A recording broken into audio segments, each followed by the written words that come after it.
the Africa room, no seed biting, never bites. Fast for the women and the girls down with the guys. Spin now see black, you right by. OMG, Max 4, Robin C, Gallon Neck Night. Hot stove talk, Robin C, bringing the hype. EC's alive, plus trust under those in my city life. Right? Queens got the dreams united. On the rag, try bring me stack. Night and under that chocolate flag. Smack that home out the park. Fuck the deafening black. Side game time, Robin CP time to ignite. Under NYC skies, we fight the good fight. Remains cheer in the orange, we unite. Mets forever. I'm fit to be in sight. Mets riding high, energy like a live wire. Queen City chance, passion never tires. Grand slam dreams and paces over fast. Holding it steady, cause we know we gonna last. We the kings of the field, time to ignite. Under NYC skies, we fight the good fight. Remain cheer in the orange, we unite. Mets forever, our victory in sight.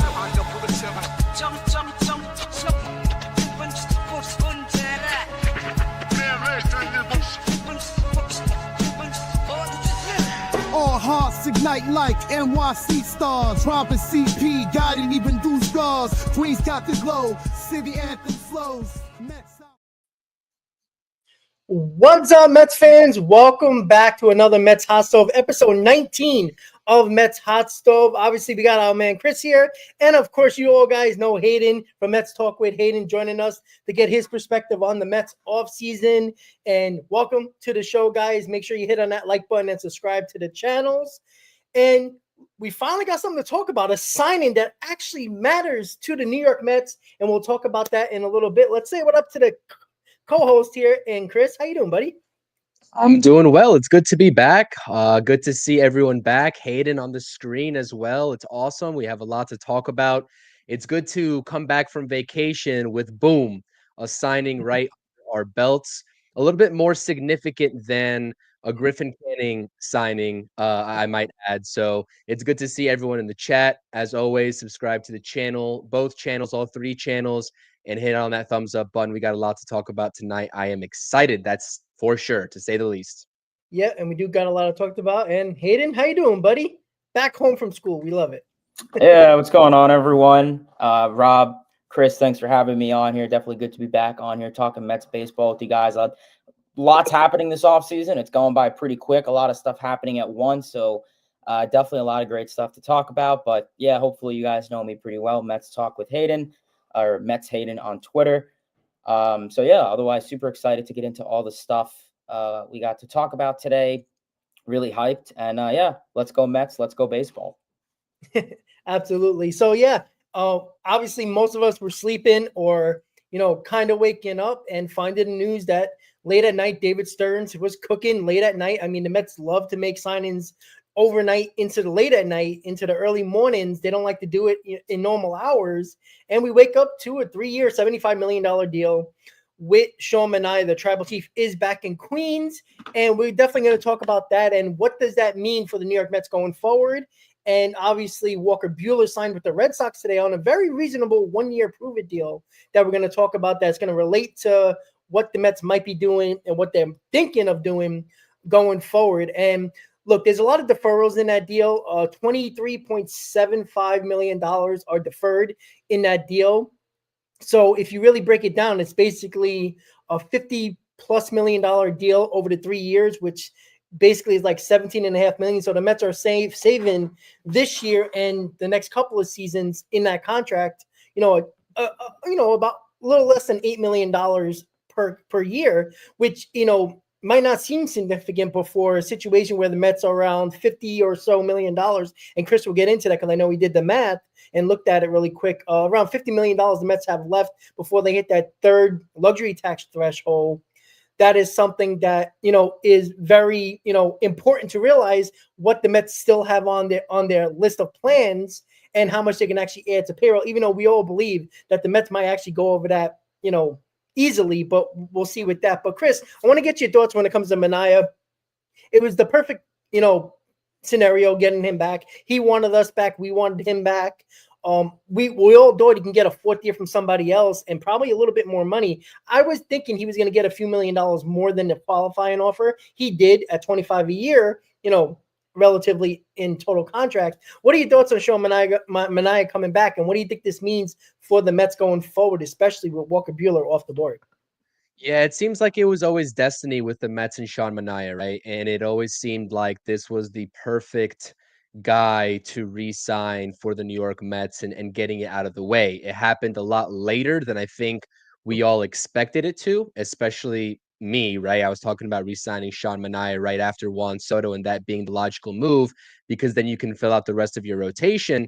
And we saw a couple of other signings, beforehand, but they get it done. And, clearly I think the obvious needs to be stated. Sean Manaea had a revitalizing year with the New York Mets in New York. He was very adamant that he wanted to stay in New York if the money was right. And, given the other signings, Yusei Kikuchi getting 21 million per, the max free deal at 27.5 million per. I think that, Rob, you and I especially were just in the line of thinking that it was going to be between $23 to $26 million for Sean Manaea. Whether you think he's worth that or not, it's just how the market presented itself, especially for these lefty starters. So I think it's a great deal. It's good, too, that the Mets didn't need to match an extra, fourth or fifth year. That was always my concern in terms of getting this deal done. But yeah, I'm super excited. I think that what Sean Manaea did for the rotation and stepping up to be that ace, especially with no Kodai Senga, and as Luis Severino kind of faded midway through the season in terms of not being that ace that he was before Sean Manaea made the mechanic tweak and adjustment to emulate Chris Sale, I think that this was a no-brainer, right? This was an absolute no-brainer. So there's something to be said for realizing still that, we have Sean Manaea in this rotation, Kodai Senga, they're the headliners as of right now, but neither of those guys, I think Kodai Senga could be an ace, but the injury factor is just too great with Kodai Senga at this point of his career. Given the age, given the later start in the MLB for Senga. And we're going to be continuing to talk about the starting pitching market and potentially bringing in that headliner of the rotation that can build a solidified 1 through 3 and even 1 through 4 if David Peterson is able to mimic anything that that he did coming back about midway last season. So I think that this is a great start. Again, we've seen a lot of pitching additions: Frankie Montas, Clay Holmes, Canning, to provide some extra depth in the back end of the rotation. But I think that we can all agree that the Mets are still missing that number one headliner. And I think that you now have about 7 or 8 different candidates that have the ability to start games for the New York Mets, whether they're actually in the rotation or in the bullpen, it doesn't matter. This kind of agrees with the philosophy that I kind of threw out there a couple of weeks ago, talking about David Stearns just stacking arms that have a capability of doing both and having that flexibility over the course of 162 games. So I think that's very important. And David Stearns got the job done in that realm. The only thing left to do from the pitching side of things in terms of starting rotation is getting that number one for me. Yeah, and I do like the fact that the depth factor, I know people are going a little crazy about, Griffin Cannon and all that, but again, he's a guy that they're expecting, to be a possibility, depending on what the Mets do next. And we all believe that, or at least most of us, we'll get Hayden's thoughts on this in a second, but that the Mets still need to start a top line starter, right? Manaea, I think if everything goes well and he pitches like last year, it's a great number 2, and you can push him into that 1B situation, but that's if he pitches to the capability that he did, or the way he did last year. But I'm seeing him as a number 2 right now. And at the moment, Kodai Senga is the ace, which again, I don't like, because I don't trust his injury situation. I think he can be good, but everything has to be right when it comes to Kodai Senga. He's got to pitch every 6th day. He needs a little bit more rest. If he doesn't feel quite right, he don't even know if he's going to pitch. Too much uncertainty when it comes to Kodai Senga. And we act like Kodai Senga has been pitching for 3 years for the Mets. He's pitched 1 year in a terrible season where there was expectations in the beginning, but very quickly there was no expectation, and he was pitching with no pressure. There was no issue with him at all. And then the Mets were still giving him days off in that 2023 season where he wasn't pitching every 5th day. He was pitching a lot every 6th day, especially when the Mets were out of it. So we still don't know if this guy, when needed, can pitch when needed on every 5th day, or in a spot where you got to pitch him game 1 and game 4, or in a 5-game series, game 1 and game 5, something like that. We don't know if he can do that and pitch effectively. That's not an ace to me. An ace is the guy that you can count on in a situation where we needed somebody to step up in the playoffs, on short rest, or even 5 days rest. And I don't think he can do that, to be quite honest with you guys. And Hayden, I want to get your thoughts on Manaea and this contract as a whole, 3 years, $75 million. And, the deferred money is interesting. It gives a little flexibility for the Mets. So what are your thoughts on the Manaea signing, and what do you think is next for the Mets in regards to what this deal means for the Mets with Manaea? Yeah, I mean, I'm thrilled to see that the Mets brought back Sean Manaea. 3-year deal, $75 million. That's kind of what most Mets and baseball fans expected. Some people thought, like we said before, he'd get that 4th year. Maybe that some teams would be a little bit more generous and offer him anywhere from 90 to 100 million. So, you're really, tip of the cap to the Mets for getting this done. I think this move was imperative for the Mets future for the next couple years in terms of their pitching, and especially for, this upcoming 2025 season. I think it's, like I said, imperative that the Mets brought back a guy like Sean Manaea. I mean, you really, rely on him a lot. Popular lefty, showpieced a lot of stuff last season. I mean, big argument. Sean Manaea was a big reason to why the Mets got where they did last year. We saw that Mets pitching staff really kind of fall asleep towards the end of the season. And Manaea was, kind of keeping everyone afloat. I don't want to use the term he was the ace of last year's rotation, but he really was.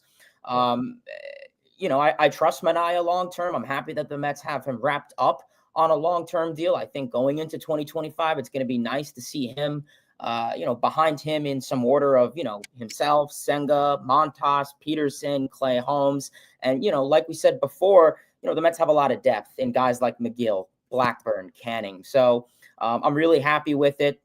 Manaea, best season of his career last year. I mean, really, we saw midseason, he made that arm slot adjustment, right? We talked about with Chris Sale, how he lowered his arm slot to kind of, trick the angle from the hitters, changed up some of his pitches as well. And it really worked for him. A lot of swinging and misses, a lot of ability to limit contact. And, he was your guy out there last year that you trusted in big situations. He never let big moments get to him, and he showed up. You saw, it was a Sean Manaea start last year. Well, we know what we're going to get out of him. We're going to get a quality start, anywhere from 5, 6, 7 innings pitched, only giving up, 1 to 3 runs max. So really, really, really satisfied with what the Mets did in bringing back Sean Manaea. Going into this offseason, I said it.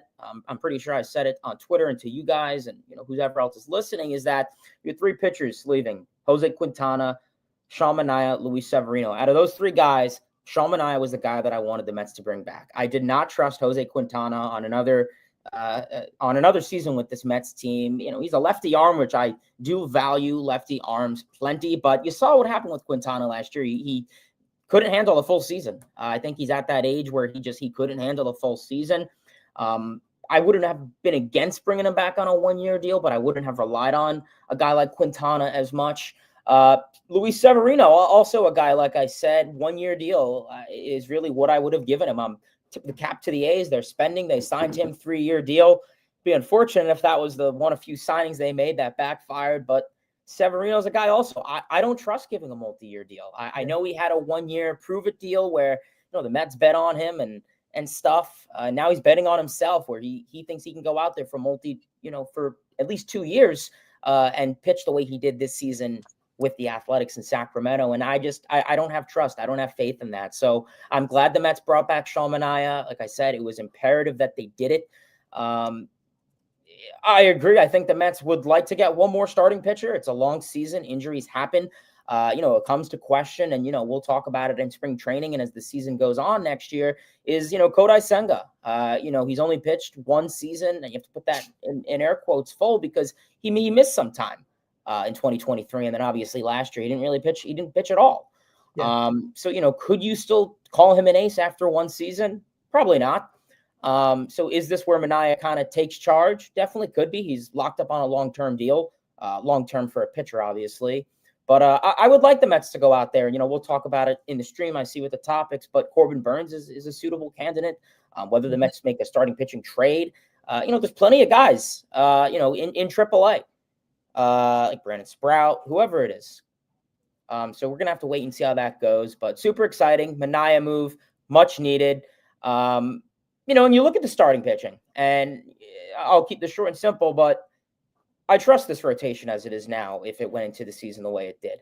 Because you have to look at it, and I know what everyone's saying. People may not trust Montas, but you have to look at it right now. Did we trust Manaea last year going in? Did we trust Severino? No, we didn't.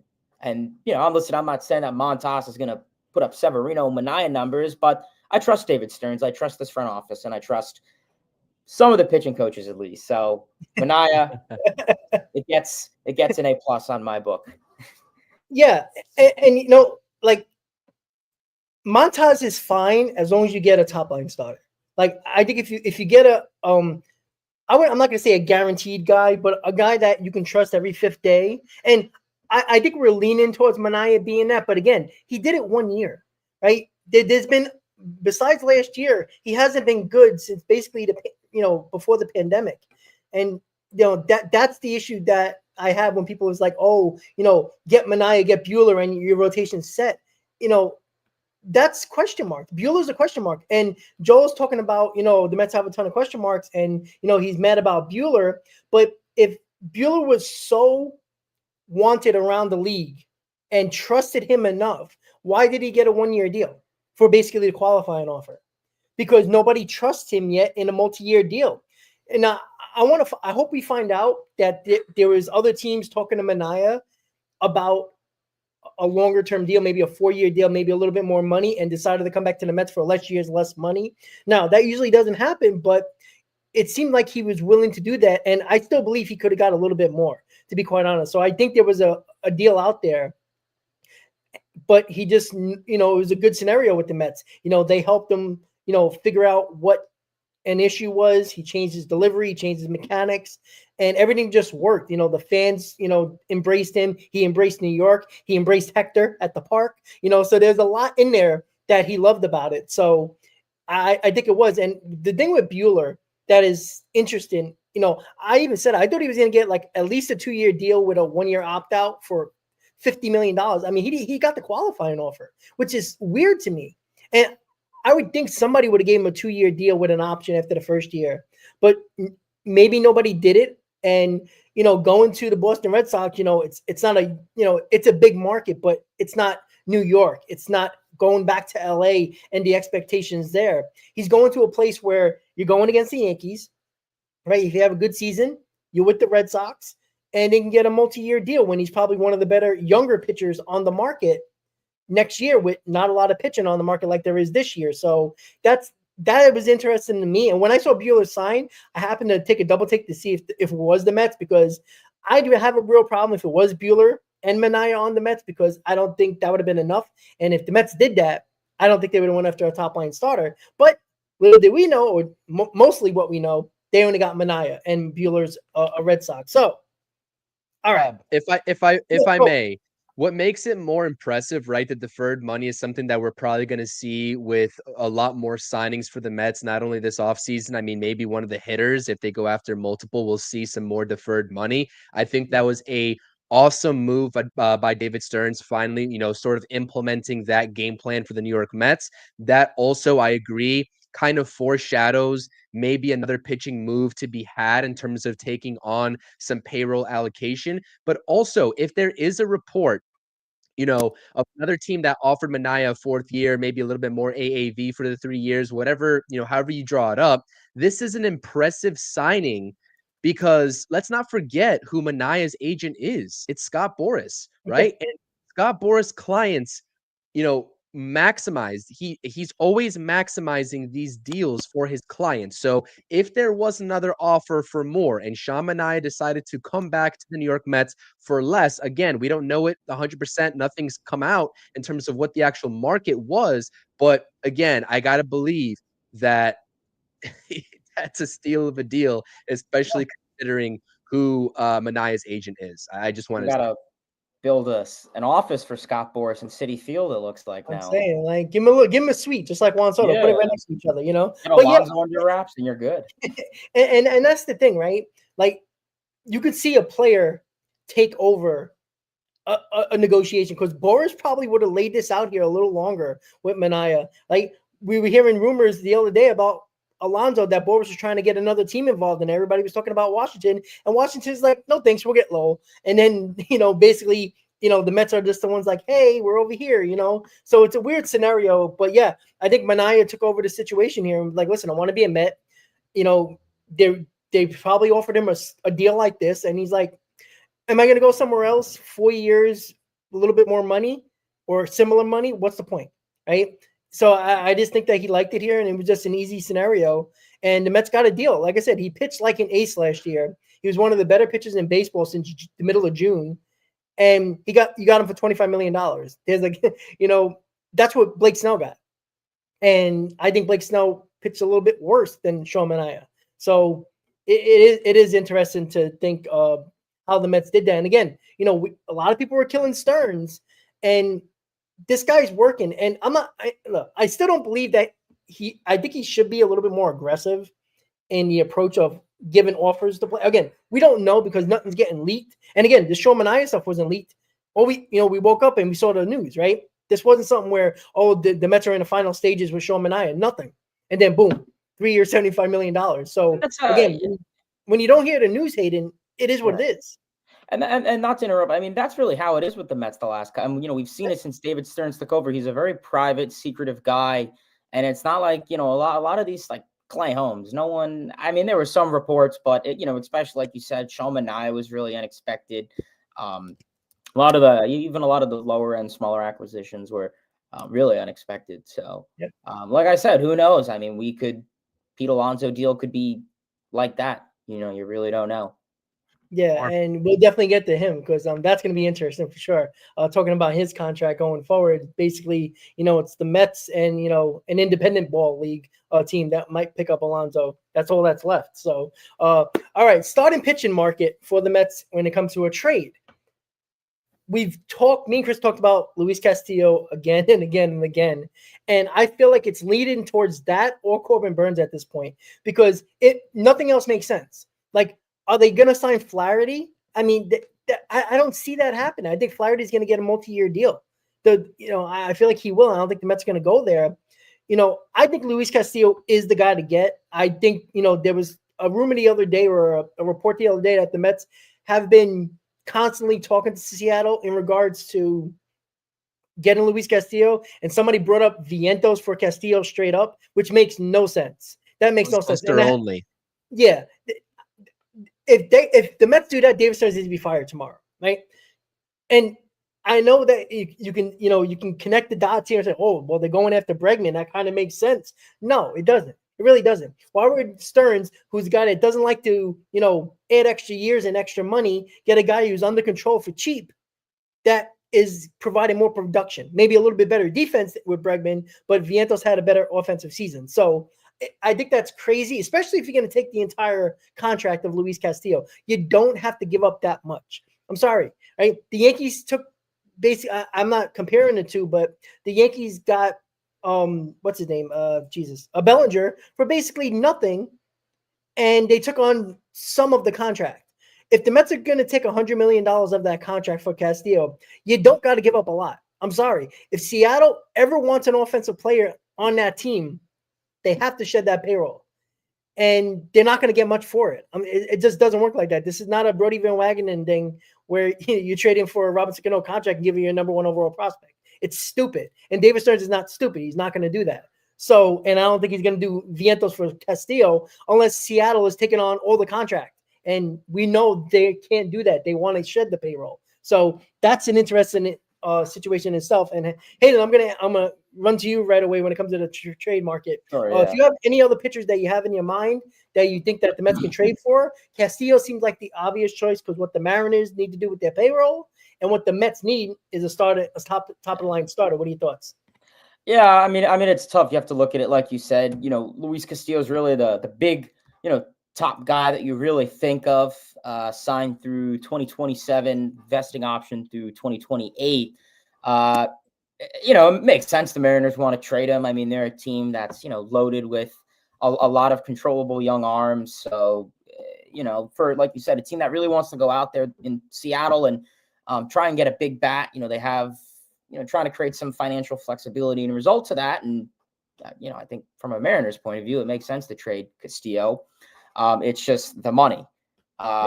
He's guaranteed a lot of money over the next 3 years, and he's going to be probably arguably one of the most expensive pitchers in this group of possible trade candidates, if you could think of any. So it's kind of hard. Like you said, are the Mets going to want to take on this contract? It's tough. I mean, really, there's not a whole lot of guys. I mean, Cease was, one. Obviously Jesus Luzardo, he signed with the Phillies, but he was a possible guy that was a consideration. Decent lefty arm, strikes out a lot of guys.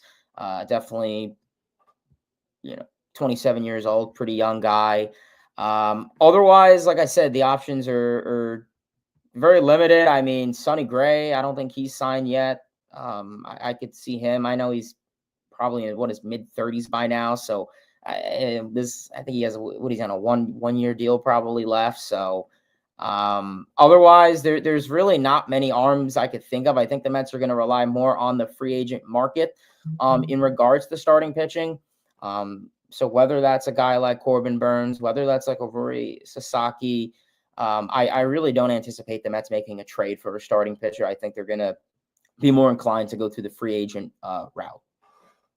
Yeah, and that's the thing. Like, I feel like that's going to happen, but again, I don't think the Luis Castillo thing's going to happen until either Burns or Sasaki sign, because that gives more teams that need a starter or a top line starter less of a free agent egg in a basket, so to speak. And Chris, I want to get your thoughts. We talked about this a lot with Luis Castillo, and it seems like our confidence level in trading for a top line starter is more likely. But with this situation with Burns, and we're going to link all these two topics together here, do you think it's still likely that the trade for Castillo is more likely than a short-term high AAV for Burns? And who the hell knows with Sasaki? But what are your thoughts on that? Yeah, I will say I never discounted, right? And I never counted the Mets out of the Burns sweepstakes. I've been very adamant about that.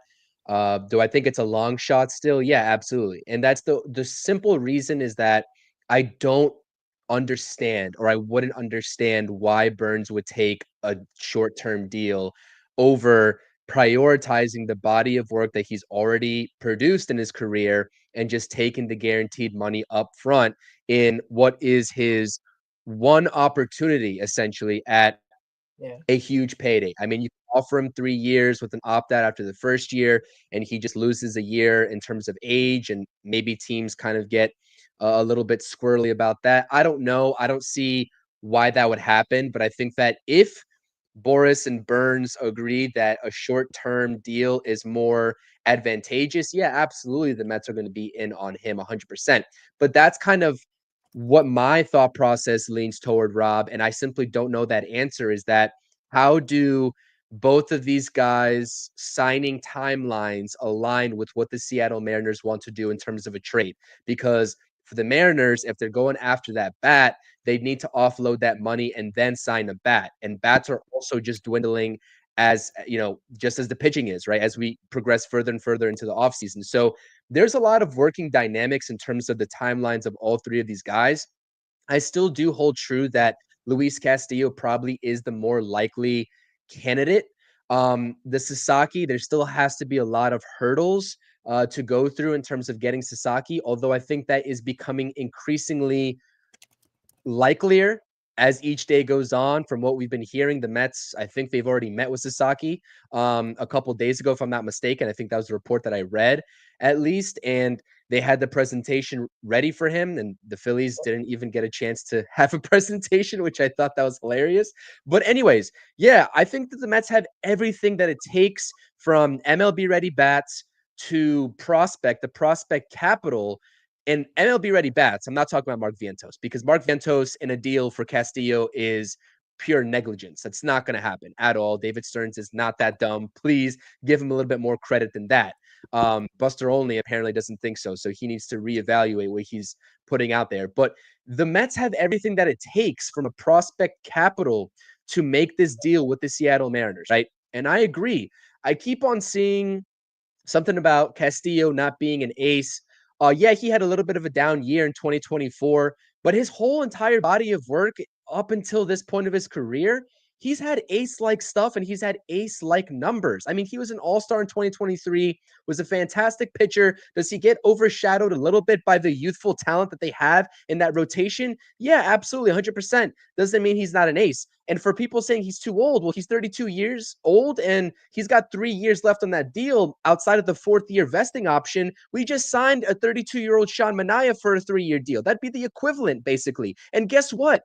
Castillo and the extension that he signed, the AAV is less than $25 million. It's a little bit less than $22 million. So that's advantageous in its own right, and from the way that I see it. So I think that if you're talking about Sasaki, Burns, and Castillo, I think that Castillo makes the perfect sense in terms of the money that you'd have to give up and just the pure likeliness of landing the guy. So I will hold true to that. To your point, Rob, I think Castillo is the guy. And I think that the Red Sox potentially, right, we would think being out on another starting pitcher, having gotten Walker Buehler and Crochet to this point, this paves the way for the Mets to be, I wouldn't say the only suitor for Castillo, because there's some other teams lurking. The Phillies are also probably out because they just got Luzardo and that rotation's pretty stacked. But the Mets, I would say that they're probably the front runners now for Castillo, in my humble opinion.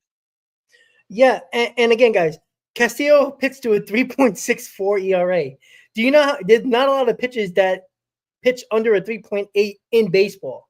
Like, that's a fact. And, people don't, again, I think it's hard to say, oh, Castillo's not an ace anymore, right? Because of Chris said with the young pitching that's there. Obviously, the young pitching, the harder throwers and all that, everybody just, pushes towards them. But did the Mets have another 3.64 ERA guy other than Manaea? That was what 3.445? No, everybody else was over 4. So, and I'm not counting Peterson because he came later in the year, and it was kind of like hit or miss with Peterson. How many times he started and everything like that, if he was in a bullpen or whatever it was.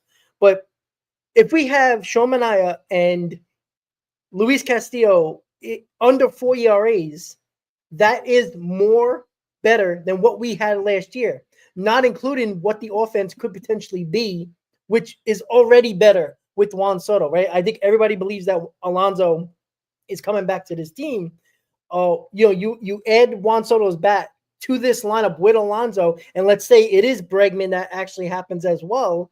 You got a 1 through 7 that can score 6.5 runs per ball game, and you got 2 guys that have under a 4 ERA. And now, you can look at Kodai Senga, who can pitch pretty well. You got 3 guys that can pitch you under 4 ERA. There's not many teams in baseball that have that. There's not at all. Maybe the Dodgers, maybe the Yankees might have that, but there's not a lot of guys like that. And I want guys that can throw every 5th day, that can throw you a bunch of innings. Castillo has shown no signs of slowing down inning-wise. He can give you a long start, no problem. He can go into the 7th inning, no doubt. You don't have to worry about his innings. We talk about Sean Manaea, right? That was the most innings of his career. He never done that. So we got to see what he does with his arm coming out of the longest innings of his career. We got to be careful with that. And I think the Mets will be. A guy like Castillo is a workhorse. He's not only a top-line starter, he's also a workhorse that throws a 3.64 ERA. Now, I want to get to his stats a little bit, only because, people seem like he's, not very good. He's the number 2. And you can claim that he's number 2. I'm not going to fight you on that. Strong possibility. But he's more of a 1 than he is a number 2. And I think you put him on probably 90% of teams' rotations in baseball. He's probably an ace for that team. And he will be for the Mets. I mean, consistent throughout his career. The last 3 seasons, 2.86, 3.17, 3.34, 3.64. All right. Yeah. The ERA went up. But again, if you look at it, it's not much of a difference. A 0.3 difference in ERA is not crazy. It's really not that much at all, right? You would hope Manaea jumps only a little bit in ERA if he pitches. That would still be really damn good. We would expect that would be like, oh, that's great from Manaea, right? He threw 175 innings. He had 30 starts from his 33 starts the year before. So he threw 197 innings in 2023. So, like, that's crazy. Look, his hits were down. His runs were down. His earned runs were down. His home runs were down. His walks were down. So even though his ERA went up a little bit, all those stats that actually matter went down. So that shows you something, that he's still working on being a good pitcher, not just the ERA. So it went up 0.3, but it's not that much. When everything went down in regards to the stats against him offensively, that's a really good pitcher. And I think you'd be crazy. And look, I think everybody will sign up for Burns. We all know that, right? But again, Burns is a situation where if he gets a long-term deal, I don't know if the Mets are going to go that way. And Sasaki, the Mets don't have a leg to stand on, just like every other team. Whatever team was able to present to him is one of the teams he's going to choose. This is a situation like Ohtani. He can choose the team he goes to based on what he feels is going to be best for him to get that first big contract when he becomes a free agent. Because right now, the money's so minimal for Sasaki. The international bonus money is probably between 500 and like a little less than $1 million difference from a lot of teams that are involved. It's not much of a difference.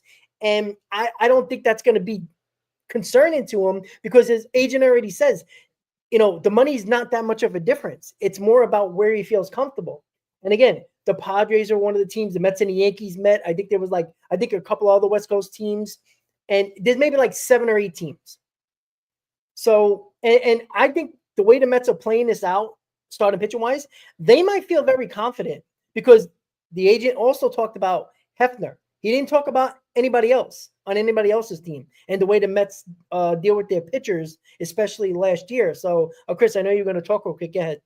Yeah, and I just want to say, like, in relation to Castillo, right? Like, we've said this many times. We can point to anything about anyone as a reason not to go after and trade or sign a player, right? Whether it's Castillo's age, whether it's Sasaki's lack of MLB experience, you don't know how he's going to translate, whether it's, the whole Burns thing and his decline that people want to talk about with his strikeouts. We can make an argument for each one of these pitchers. Let's just stack the timelines together. Let's say people want to hold out, and let's say the Mariners trade Castillo to some other suitor because they're in a rush to go grab another offensive weapon for themselves, right? So let's say that happens before Burns and Sasaki sign. I think Burns might be the first domino to fall of these 3, but let's just say the Mariners, make the move before Burns signs. Everybody in the chat that wants Burns or Sasaki, I agree with you. I want them as well, right? Just as equally as you guys do. They're great pitchers. I have no doubt in my mind that Burns is still an ace, and Sasaki will be someday in his career.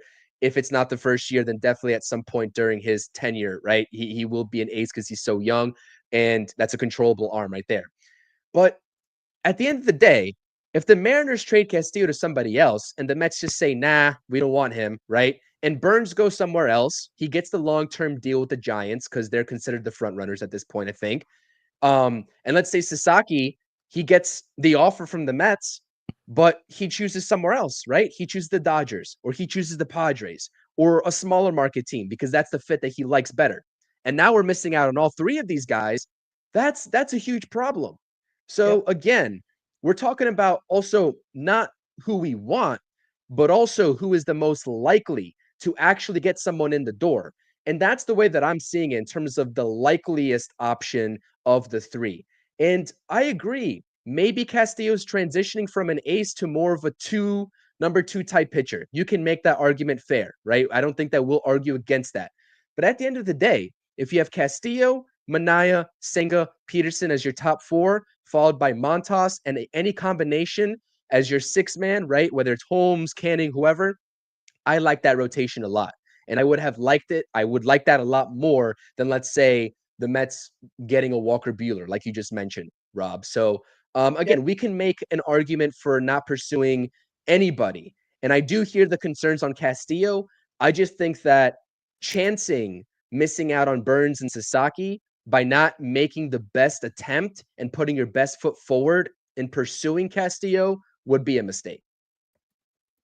Yeah, agree. And that's the thing. It's like, imagine if the Mets had Luis Castillo last year, 2 guys under a 4 ERA. You don't think they might have had a better chance in the NLCS than they actually had when they were throwing Kodai Senga out there? Jose Quintana, Severino, who seemed like he was mentally squashed in the playoffs, right? There wasn't much to go by. It was Manaea and nobody else. And of course, David Peterson, but, that was the issue. Like, we talked about it during every series that started. We were still questioning who was going to start game 1 of a series. Like, that's crazy to me. Like, that just shows you right there that the Mets never had an ace. As good as Manaea was. Now, if you have 2 guys that pitch to between a 3.4 and a 3.7 ERA, 2 guys in your rotation, guess what? You already are on a good path of a good rotation because you don't need your 3 through 6 guys pitching outstanding. You need, your number 3 can go either way. Can be, a high 3 ERA, maybe even a 4 ERA, and then your 4, 5, 6 is going to be a 4+. Because again, go around baseball. Anybody's 4 through 5 or even 4 through 6 if they're going through a 6-man rotation is guys that have over a 4 ERA. So that's why Castillo is still good. When he's still pitching consistently and his ERA jumped to only 0.3 higher from 2023 to 2024, yet all the numbers that I mentioned, the home run numbers, the walk numbers, everything is down from the year before. So that means he became a better pitcher. Yeah, the ERA went a little up, but he also pitched 3 less games from 2023. So if you really think about it, if you average it out to 32, 33 more games, the ERA would be basically the same. The ERA is obviously the amount of innings he pitched, which relates to how many games he pitched. So the ERA is very similar, but if you look at the overall numbers, they're actually down from last year with the offensive category where he gave up more home runs in 2023 than 24, less walks in 2024 than 2023. A lot of that.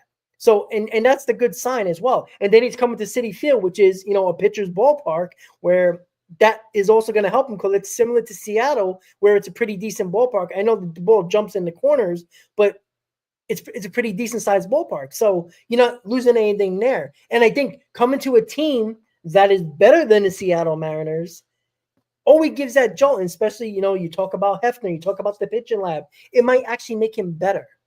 And I think that's where the Mets are at the moment. I think unless Burns takes a shorter deal, I don't think it's likely. And the nonsense about people talking about, why would, the Mets should do what they need to do. They're getting used by Sasaki. Nobody's getting used in a Sasaki situation, right? He's getting the little, productions from each team and showing, why you should join their team and everything like that. And he's going to choose. Whatever his reasoning is his reason.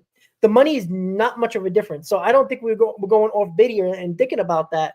And Sasaki's going to choose. And when he does, which I still believe Burns and Sasaki, or the Castillo thing is not going to happen until at least one of these guys sign. And you would assume that Burns might sign prior to Sasaki from the January 15th to the 23rd.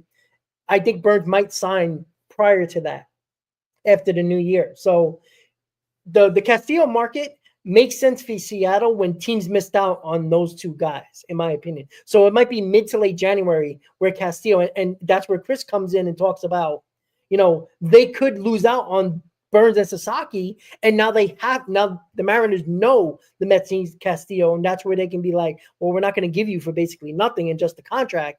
That's where the Mets are, leaving themselves up for a problem. And again, we're not there yet, but it is a possibility. But it is going to be definitely interesting going forward what the Mets are thinking here, because we really don't know. Again, we know Sean Manaea was in quote-unquote their plans, but we heard them keeping in contact, not finalization of a deal, and it just happened like that, like the Montas thing. I mean, Juan Soto was kind of, news everywhere, so it was hard to not hear anything. But even in that scenario, we didn't hear offers until 2 days prior to him signing. So it is crazy how this situation with the Mets where they don't leak anything out that they don't want to, and deals get done. So let's get up to the next topic. Alex Bregman. Wait. Uh-oh, One uh-oh. thing. Yeah. One more thing. Did you see the Marlins GM comment on Sandy Alcantara, by the way? No. He said that they're always listening in on offers for Sandy Alcantara, that he said they'll listen, right? Of course, that just means they're listening. But again, the state of the Marlins, you have to wonder what's going on over there. And that GM, I think his name is Peter Bendix, if I'm not mistaken. Yep. He's been pretty active with that organization in terms of trying to restructure it. So I'm not saying that it's likely. I'm not even saying it's on the table for the Marlins, but that was kind of an eye-opening quote. I just wanted to make sure that everyone was aware that that was said. That's really it. Nothing more, nothing less. That's interesting. We know how good Alcantara is. Again, coming off an injury, how much is he going to cost? He's still under team control because he did sign that, that team-friendly deal a couple of years back, if I'm not mistaken. So, yeah, that would be nice. But again, you hope Alcantara is healthy so we can pitch to that capability that we all know we can. So, that's interesting. But I wanted to bring up the Bregman situation. And before we talk about it, I wanted to show everybody what me and Chris noticed basically the same time when we were talking back and forth. Hayden, I know we didn't text you about it, but this is interesting, right? So this is a Cardinals podcast, I'm guessing, Chris, right? That I think. Let me just look real quick. Yeah, they have a lot of followers. They basically broke a couple of news around the league over the last month. There was one tweet about Juan Soto and that the Mets are the favorites basically late on Sunday before the deal actually went down. So this is interesting. So I wanted to pull this up really quickly where he put this, and we're going to block ourselves for a second. It says, from what it sounds, Cohen and the Mets are making another outstanding offer to third baseman Alex Bregman. I say this could start tipping the market to get the free agent finally moving. Other teams in the market have been showing signs of pivoting. Some may already be bowing out. So that is interesting within itself, Chris. And let me just throw that back up there real quick. That the Mets already made an offer to Bregman, and they're seeming to make another outstanding offer. So this is kind of a leak, but not really, where it's like the Mets already made an offer to Bregman. And that might be the reason why the Astros pivoted and went to Christian Walker. And I know that doesn't relate when it comes to first base, third base, but given money and years, kind of took him out of Bregman and one team less for Bregman. And I don't think the Yankees are in on him. I'd be shocked. So there isn't much there for him in regards to teams, similar to Alonso. So with this tweet that I'm going to put up one more time before I stop blocking Chris. Sorry, wrong one. Well, there's the other one. Let's pull it up. Why not? So it says, this is right after the tweet that we just showed. He says, this should become interesting relatively fast. Lots of predictions for post New Year's. I say we could get moving here between Christmas and New Year's, maybe even next few days. This sounds like one of those offers by Cohen and the Mets that some teams may not touch. So two things there. One, the Mets made an offer, according to this tweet, to Alex Bregman, and now they made another offer that seems to be a substantial offer that seems to be pivoting other teams like the Astros or maybe other teams that might have been involved in Bregman. And we talked about this, Chris, for a while. This is Stearns in a nutshell when it comes to Alex Bregman because of the fact that he talks about run prevention. Alex Bregman is a Gold Glover. He's an outstanding third baseman. I'm not even talking about the offense yet. I know people might go a little crazy, talking about quote unquote a down season, even though he hit similar home runs over the last couple of seasons. But Chris, those tweets, and we both, when I sent it to you, you're like, yeah, I saw that too. It just came out of nowhere. And, again, we're not saying we believe in this person, but again, they have a lot of followers. They broke, they have other tweets there that were kind of in line with the Yankees, with Bellinger, with Juan Soto and the Mets. So they've been online and been in somewhat of the know. And with the Arenado situation, Chris, they're kind of on that third base lookout a little bit, considering because the team that doesn't get Bregman, that's in on Bregman, might pivot to Arenado, i.e. the Mets or the Yankees. So what are your thoughts on those tweets that we just seen? And do you think Bregman is more likely now, considering the fact that it just seems like more and more it's the Mets with Bregman? Yeah, there's a lot of smoke surrounding Alex Bregman, and we've had this discussion back and forth about who I would prefer and who makes the lineup more dangerous. And I still think it's Pete Alonso. But you can't deny what Alex Bregman has done throughout the course of his career. And you also can't deny his defense. I mean, this guy is spectacular with the glove at third base. And everyone's saying that, Vientos is your third baseman. Well, he is. But again, I mean, if you have the opportunity to bring in a guy of the caliber of Alex Bregman, especially with that defense, Vientos was serviceable at third base defensively. But let's not act like he was, a gold glover himself over there at third base. Now, that's a limited sample size, one season's worth. I understand it. But again, if the Mets go the Bregman route, am I going to complain? Absolutely not. And I do think that would change the ball game for the New York Mets on the Pete Alonso sweepstakes, because if we're talking about $50 million that you have to work with, and you're also talking about a starting pitcher, Bregman's probably going to cost you upwards of $30 million a year. Pete Alonso is probably going to cost you anywhere from $26 to $28 million a year. And then you're not even factoring in bullpen pieces outside of that as well. So as much as I would love both of those guys, and maybe Steve Cohen's like, screw it, maybe we're just going to send it with both of them, and we don't even care about any luxury tax thresholds, penalties, or anything of that nature, right? You can have that happen, and you can move Vientos for me happily over to DH. I have no problem with doing that at all. Do I think it's likely? No. And that's where the Nolan Arenado trade or potential trade comes in, because as we all know, I'm sure you've talked about this on the channel while I was on vacation, kind of shocked me. Before the Astros went after Christian Walker, they tried to make a deal with the Cardinals for Arenado, to which Arenado said, no, thank you, I'm not going there. And the Cardinals were actually going to pay 15, I think 17, maybe $1 million remaining of that total value, which would put the AAV, I think he's got 3 years left on his deal. I forgot what the AAV would be, but again, it'd probably be anywhere between $23 to $25 million. It could be a little bit less of an expensive option. I don't know how this is all going to work out between these three names. I know that we're hearing smoke on the Bregman front right now, but when I take a look at what's happened in the first baseman market, Rob, and the situation that the Mets are in right now, not really having a true first baseman, with Alonso being a free agent, the Yankees covered first base with Goldschmidt. The Nationals covered first base with Nathaniel Lowe. Who else? Guardians. Christian Walker, right? And the Guardians went out and got Carlos Santana and re-signed him as well. He was a name that a lot of Mets fans were kind of drawn to if the Mets were going to go for like a 1-year rental option before Vladimir Guerrero. And I will say this, Vladimir Guerrero, hope is not a strategy.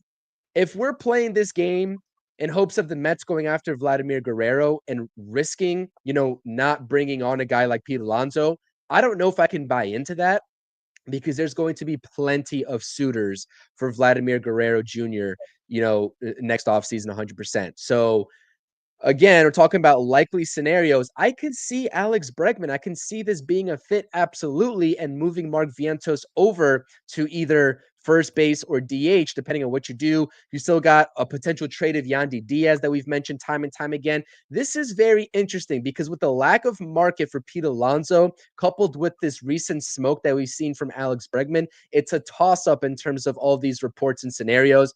I think that you can't go wrong either way. Would I like to prioritize Pete still? Absolutely. But forgive me if I'm wrong. Bregman's 30 years old too, right? Both of these guys are 30 years old, if I'm not mistaken. I mean, at the end of the day, if Alex Bregman and the reports are true that he's willing to take a 4 or 5 year deal instead of a 6 or 7, like maybe a Pete Alonso, that could be advantageous within itself. So I am fine with putting either of those guys in the middle of my lineup, especially if you have Juan Soto. I like the defense with Bregman. To round out my point, do I still have to go back? I've been saying the past couple of weeks and me preferring Alonso, sure. But if you're telling me that it would be there's a downside to signing Bregman, I don't buy into that. Yeah, and Hayden, I want to get your thoughts on the stuff with Bregman, because, I don't think the conversation is about just Bregman or Alonso.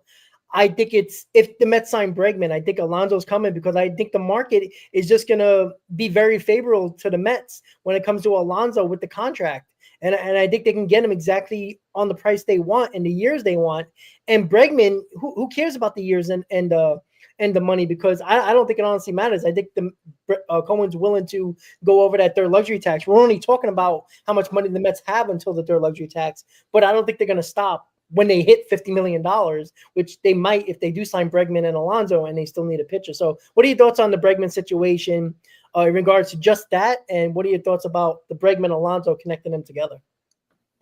Yeah, I mean, listen, when it comes to Alex Bregman, I don't think it would really make or break the team necessarily. I guess if they bring him in, great. If they don't, oh well.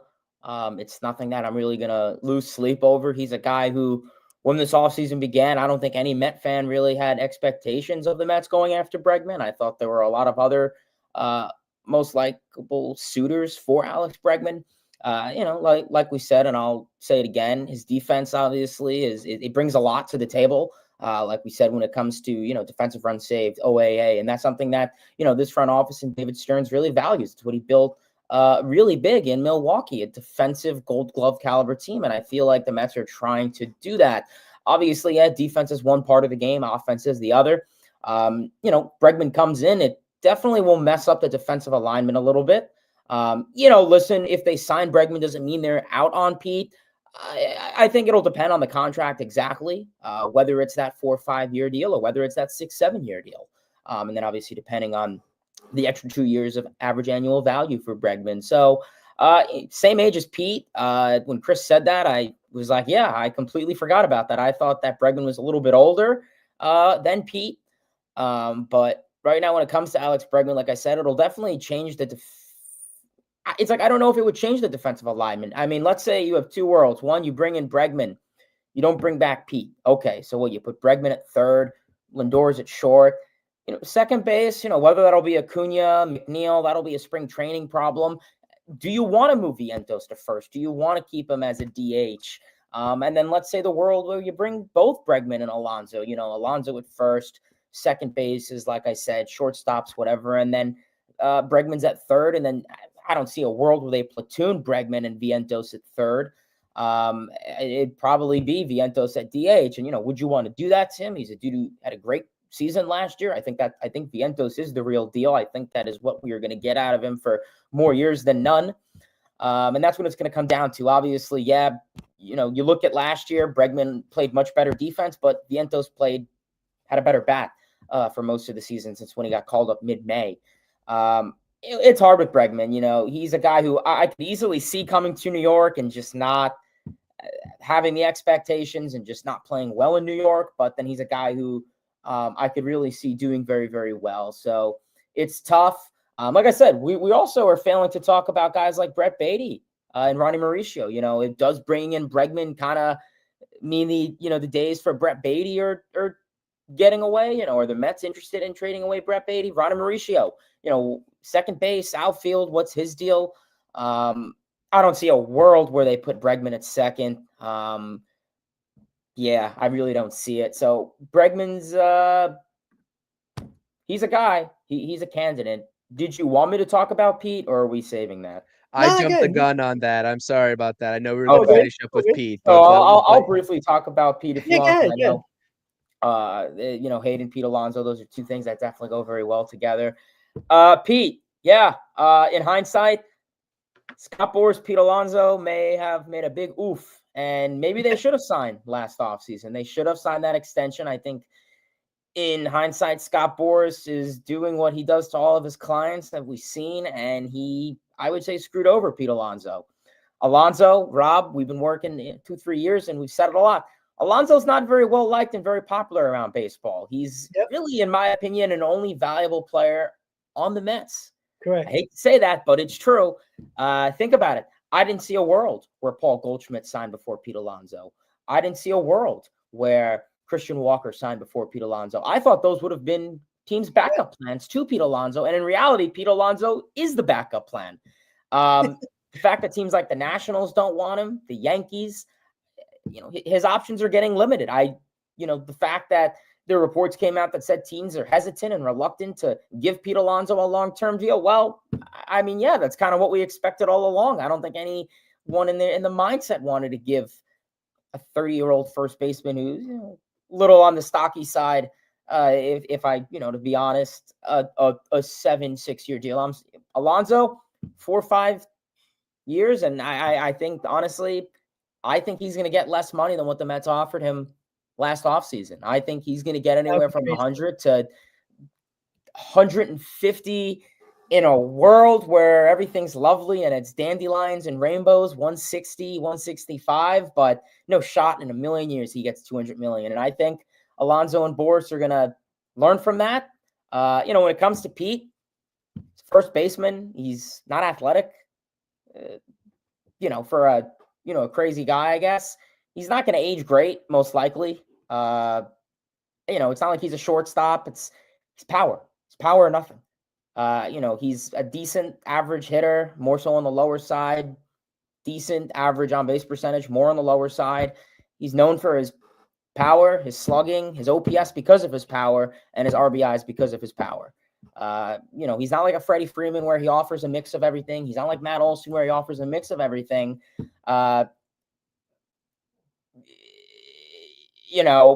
Pete, I think he's definitely gotten better at first base over the years. Sure.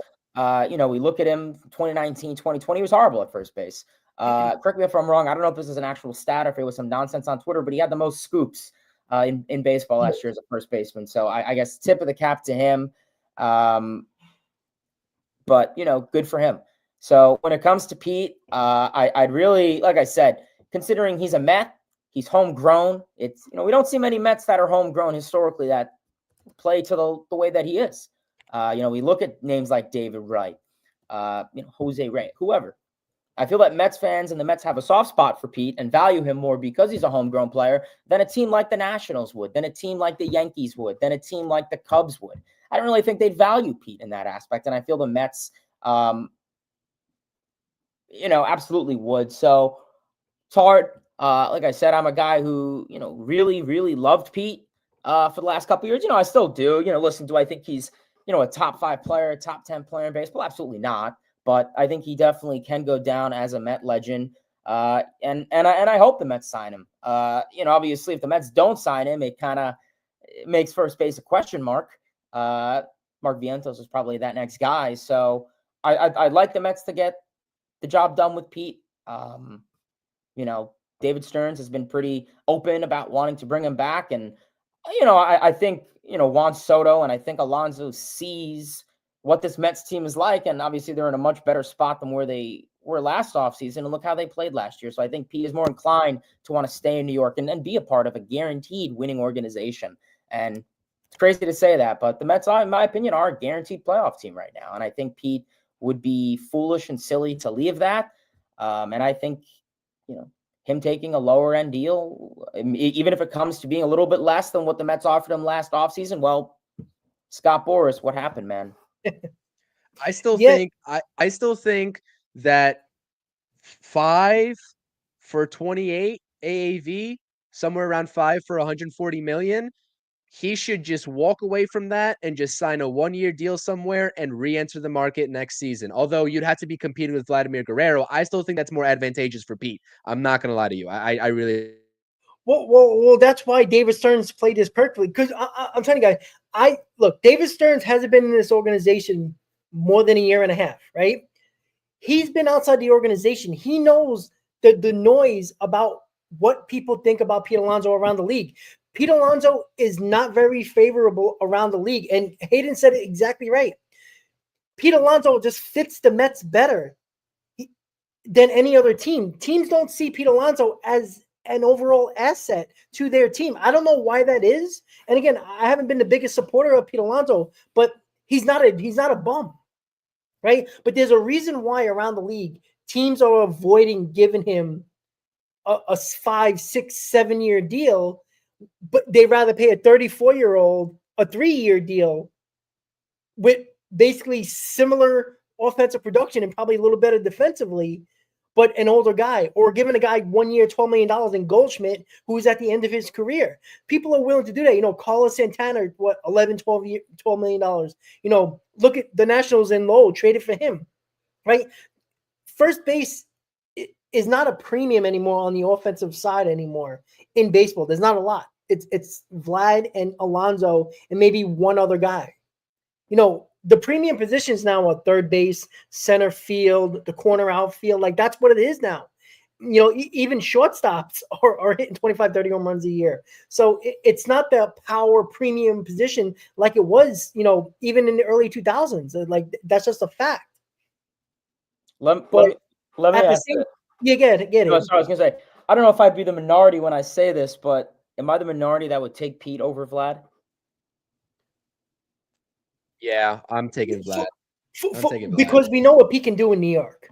Well, that's my thing. Is like that's obviously Vlad, and I'm gonna go. And Vladimir Guerrero is going to cost a hell of a lot more because he's younger. Well, like that's the difference, right? If Stearns is really worried about cost-effective ways, Pete Alonso was more cost-effective. Basically, like I said, Pete Alonso is this close to playing independent ball. That's how many teams are not interested in him. Like that's how crazy it seems. Like it's unfortunate. Like I always thought the Cubs, who wanted them for 3 years, were going to be in on them, but they don't seem like they're going to spend any big-time money. I think the Mariners are a big team to go get Pete Alonso, but they can't do it until they shed some payroll. So it's like first Ty France. Yeah, but I don't even think that matters. I think it's just the fact that it's the money situation with them. And who else is there? Everybody else that needed a first baseman obviously got a shorter term deal from somebody, or a 1 year deal. So it's like I'm not sure what Pete Alonso market is. And Boris was trying to get Washington involved or another team, and everybody was assuming it was Washington, and they went another route. Like teams don't want to even be bothered with Pete Alonso or have competition to bid for Pete Alonso against the Mets. And I think David Stearns played this perfectly, guys. Like he's going to get a team-friendly deal regardless of what the number years are, because I don't think it's going to be a 5-year deal. I think it's going to be less than that. I think it's going to be 4 years. Probably for a high AAV, but who cares about the high AAV? It's the years that matter to the Stearns. So why would he take – okay, so my question is, why would he take a 4-year deal instead of just taking another prove-it-year deal? Why would he take a 4-year deal? Because I think because it's with the Mets, and two, it's security. Because is there any confidence? I mean, maybe in his mind, but is there any confidence that going back to another contract year, he's not going to perform the same way he did last year? I think the thing with Pete is, and that's why I said he should have taken the deal. In hindsight, he should have taken the deal last offseason. He was a guy who's I feel he's definitely a more anxious player, mental player, and I feel him going into a contract year. I said it last offseason. The worst thing for him to do is to go into spring training and the regular season in April, March, whenever it is, in a contract year. And I mean, obviously come in July, fans were writing him off, saying he's done, he's whatever. And, look at him. I mean, look how he did in the postseason. He was a big reason of why the Mets went on the run in the postseason they did. And could the Mets be more inclined to pay him because of that? At the end of the day, it's what they do in October. Fans will be willing to forget about what happened in the regular season. And, I may value Pete a little bit more than most fans, especially because of that power. I mean, guys who, hit 40 home runs a year, 35 home runs a year, they don't grow on trees. They're very rare. Sure. Absolutely. I mean, power hitters are very rare in baseball. So I think it's tough. Like I said, I'm definitely the minority of wanting Pete over Vlad. Maybe that's more of the personal homegrown aspect, but I don't think any world Pete should or would want to take a 1-year prove it deal and bet on him. I think it's dangerous for him. I agree. I think Alonso's safest bet. Sign with the Mets, and I'm not saying this as a selfish point of view. Sign with the Mets long term. Chris, let me ask you, because I know you're shaking your head. Look at the issue, right? Say if he has a similar year to last year, another year older, there's going to be less teams in on him, giving him a longer term deal. Like that's the issue. I think that's the issue that he's running into. I think we're discrediting the fact. Listen, if Pete Alonso himself is scared that he's going to produce the same as he did in 2024, of course he's taking that deal. I would hope, and I would maybe even pray, that any competitor at that level would be willing to bet on himself to do it again if he gets another opportunity to do so. I would hope. Because I really do think that Pete Alonso, wherever he ends up in 2025, is going to produce a hell of a lot more in the regular season than what he did with the Mets in 2024. I really do think so. I think the Mets would hope for that, but Again, to risk that to be another year older, and then you got Vlad on the market where more teams are going to lean towards Vlad. And again, I think you're going to see a situation where Alonso is going to get a 3-year deal because now he's 31 years old. And people already don't like Pete Alonso, think he's going to decline rapidly. I don't think so. I think because of this year where he was the main guy at first base and still teams rather go elsewhere is a telling sign for not only Pete Alonso, but the Mets saying, Pete, you got nowhere else to go. You can take a 1-year deal. That's great for the Mets, right? Because that's another year for Ryan Clifford to be ready for first base if they're really looking into that, right? Absolutely. So, if you lose, if Pete Alonso takes a 1-year deal, the Mets can be like, great, you have a great year. You could be on your way getting a 5-year deal from somewhere else at the age of 31. We got Ryan Clifford, who's young and cheap, who can provide 25 home runs, 80 RBIs, and provide good defense. We got Juan Soto. We got Alex Bregman. We got Vientos, Nimmo, Lindor. All can hit 25-plus home runs with no problem. We don't need you. And that's where I think the Mets are in a great spot here. And that's the issue. And Ken, you keep on talking about 45 home runs. He didn't do that last year. Stop talking about 2 years ago when the Mets were out of it in June. I'm so sick of that nonsense where people going back 2-3 years ago. Who cares? And oh, by the way, you want to go back 3 years ago? He had a worse season than in 2022. Now we're going to go back to 2022. What about the year when there was no pressure year after year? And I told you, the majority of his home runs last year, there was 6 home runs during the season. 6 out of his 36 home runs that were in meaningful spots, guys. Go back and check that. Chris broke it down perfectly when it came to years and his stats and his problems with runners in scoring position. It wasn't a 1-year thing. It's been a career issue. And now that the spotlight has been on him, Met fans actually woke up and smelled the damn coffee. We got to stop this. Pete Alonso is a great power guy. He does not do anything else good enough to warrant what teams around the league are telling you again and again that they don't believe he's going to age well at the age of 32, 33, 34. And nobody's going to pay that money in years to a guy like that. And that's why we keep saying he fits the Mets perfectly because he's done it in New York already. So even his 37 home runs is going to help the Mets a hell of a lot more than it would the Astros or the Rangers or another team, the Orioles. It's just a fact. Well, 2022 Alonso was a picture perfect year for him. I mean, Correct. if he could replicate that and just put those numbers and write it down for 2024, I mean, someone's signing him to a long-term deal. Absolutely 100%. The clutch numbers, in addition to the runners in scoring position numbers, that's the problem with Pete Alonso. Correct. And the clutch numbers go back to 2023 as well, because they were not good in 2023. This is basically what I'm saying. So he has 2 options, right?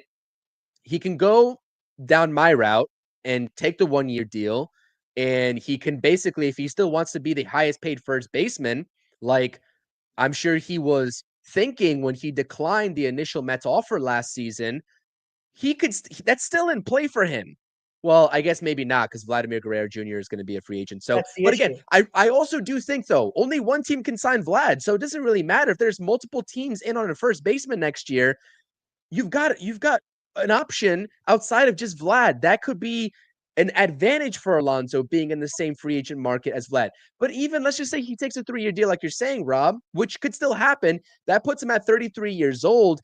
And if he produces semi-well, that puts him in line for a Christian Walker 2.0 deal.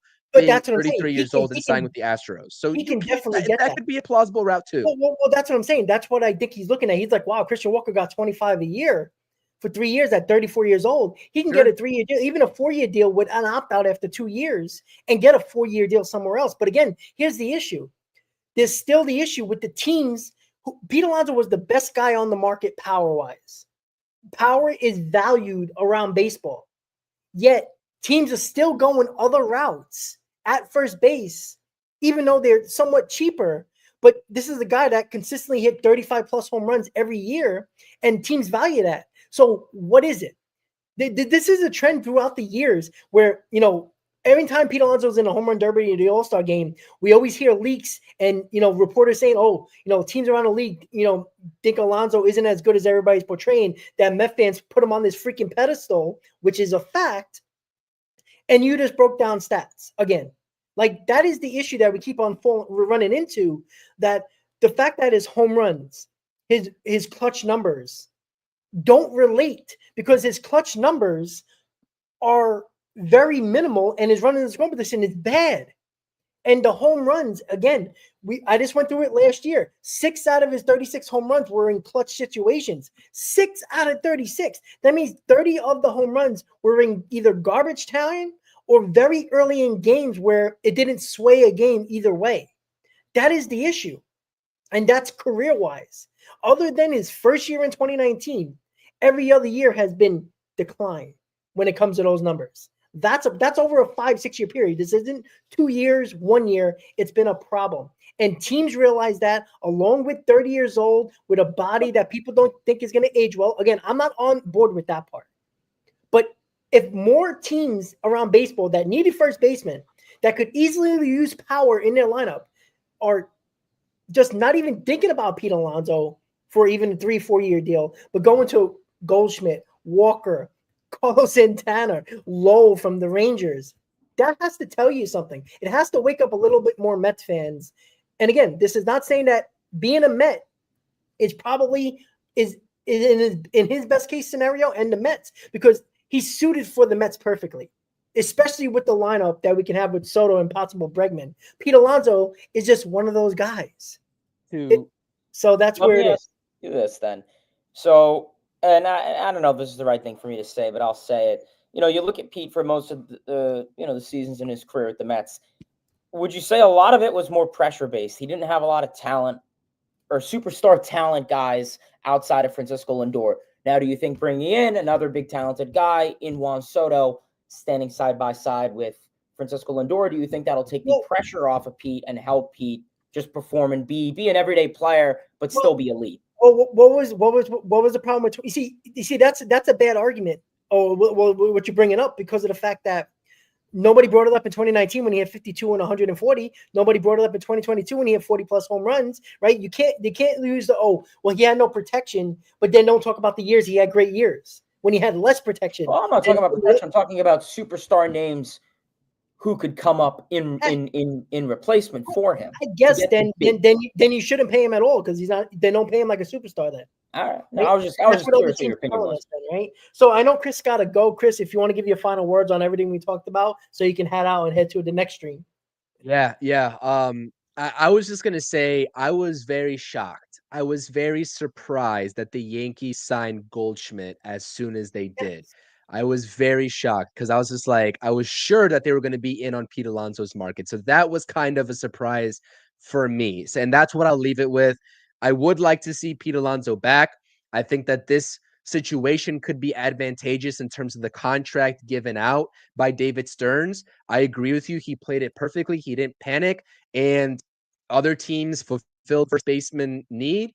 And there's, you've got the Cubs, and basically that's from what I'm foreseeing to be Pete Alonso's market even still. So this is going to be a very interesting dynamic, especially if it goes hand in hand with an Alex Bregman. If Alex Bregman wants a longer term deal and Pete Alonso is willing to listen in on a 3-year deal, like you said, Rob, maybe there's an opportunity to go get both. Maybe. I'm still not going to, say that I think that's going to happen, because I think that's a long shot, particularly with what the payroll is at right now. But we'll see. And given the other needs that we talked about, starting pitching, bullpen, etc. But I will say this is very fun stream. I do have to get going. I'm making a guest appearance on my buddy's channel, Top Bunk Sports. If you guys don't subscribe to David and his channel, make sure you go ahead and do so. I'll be talking about the Mets and the Knicks over there.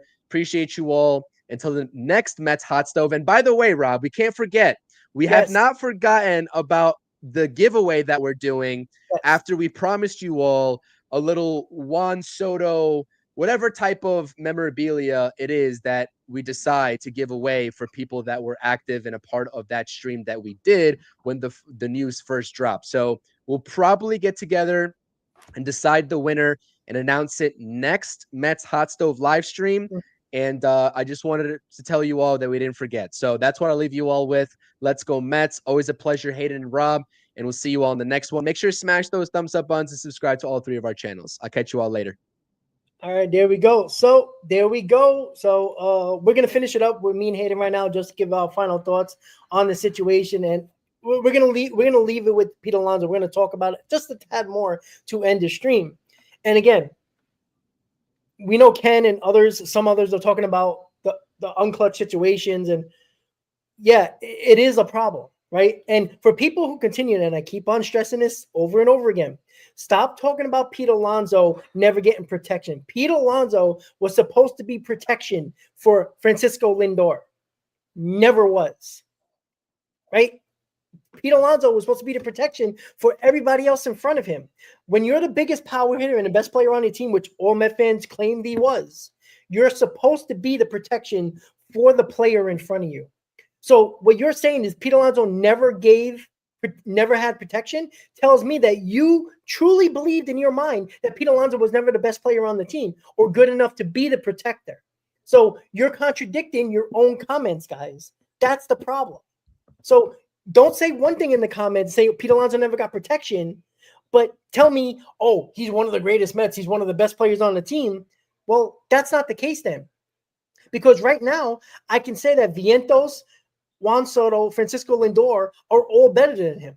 And even if you want to throw in Brandon Nimmo, for some people who want to say Brandon Nimmo, right? So we have to get other guys to protect Pete Alonso when he was supposed to be the protector. Hayden, and you're one of the biggest Pete Alonso. You got a Pete Alonso poster behind you. Yeah. You are one of the biggest fans of Pete Alonso. Like, I'm not saying anything that's kind of, being a jerk about it. It's a fact. Right. I think, I think the thing with Pete is it's a very tricky case because you can make an argument for him and then you can make an argument against him. I would love to sit here and have the Mets give him a 4 or 5 year deal, however much, 115, 130 mil, whatever it is. And then he goes in and he has a great season. He replicates that 2022 season where give you 35, 40 home runs, hit for a 260, 265 average, 340 on base percentage, roughly, whatever it is. I think that'd be great. I would take that any day of the week. It's just, are you going to get that? It'd be great for, this postseason to really be a turning point for Pete in his career. Not saying he really needs one. I mean, I would say he's had a pretty good Mets career on paper. Maybe outside of, like I said, the clutch, runners in scoring position. We know that was a big issue this season. And we saw him, for most of the season, and he really struggled, unfortunately. Like I said, going into a contract year, I thought would be horrible for him, and it was. Obviously, luckily, October came and he shut every Met fan up. I mean, we all remember that Game 3 of the Milwaukee Brewers, right? Opposite field home run. I mean, I remember sitting there and I said, all right, here comes, Mr. Runners in scoring position himself, double play. And he had a 3-run bomb. So, those are the moments you pay him for there. I mean, those are the reason you get paid for those hits. Like I said, it's the hits in September and October I'm paying him for. Obviously, yes, April, May, June, obviously, yeah, those are important. I mean, we looked at it big. Eduardo Escobar is a big guy to mention. He was horrible in 2022 from, that May to August. And then he came up in September when the team really needed him. And, when you think of 2022 Escobar, what do you think of? That September. I'm not saying that is going to be with Pete Alonso, but we'll see. I mean, my thing with Pete is if you don't get him, what other options do you have? Do you trust Vientos at first base? Everyone says he could play first base. But we've never really seen Vientos play. I mean, and I haven't seen him play a whole lot in the minor leagues first base, but maybe I'm wrong. But who else would you put? It's not like you have anyone else on this roster who's a locked on first baseman. The fact that, there's not many first basemen out on the market is shocking. The fact that a lot of guys signed already for first basemen like Goldschmidt's, whoever, it's something. I mean, really, the only other guy I could see for first basemen is a Josh Bell, someone that's young and not on the younger side and not complete like garbage. So we'll see. Ideally, I would love to see Alonso a Met for life. I would love to see him, at Citi Field playing. I think obviously having, less pressure, having more superstar names, I think could be beneficial. I'm not saying protection. I'm just saying more superstar names. So that means, it's not the Pete Alonso show. It's the Juan Soto show. It's the Francisco Lindor show. It's the Pete Alonso show. So we'll see. Pete Alonso doesn't need to be the best player in the Mets. He just needs to go out there and do his job. And I think that's how we really have to look at it. Let guys like Soto carry, let guys like Lindor carry. And then eventually with that mindset, Alonso will carry. So get the job done. 4 or 5 years, 115 to 130, maybe 140.